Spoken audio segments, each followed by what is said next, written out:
Patay ang isang babaeng negosyante sa Albay matapos barilin sa ulo ng kanyang customer. Ang hinihinalang motibo, away sa lupa. Para bigyan ng mukha ang balita, Mobile Journal, Kayla Makantan.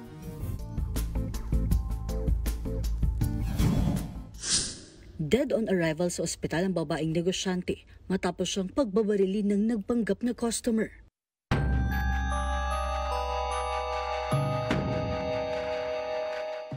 Alas 5:30 na madaling araw kahapon, habang nagluluto ang 58 anyos na may-ari ng kainan na si Nenita Bergancia sa barangay Ilawod, Ginubatan, Albay. Dumating ang dalawang hindi pa kilalang lalaki.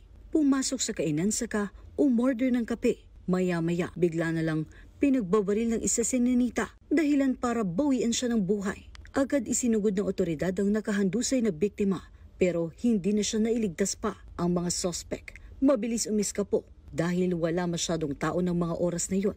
Nakatutok ang mga pulis sa backtracking sa mga CCTV habang patuloy din sa hot pursuit operation. Sa isang pahayag ng Ginubatan Municipal Police Station, sinabi nilang away lupa ang isa sa motibong tinitignan nila sa pagpatay.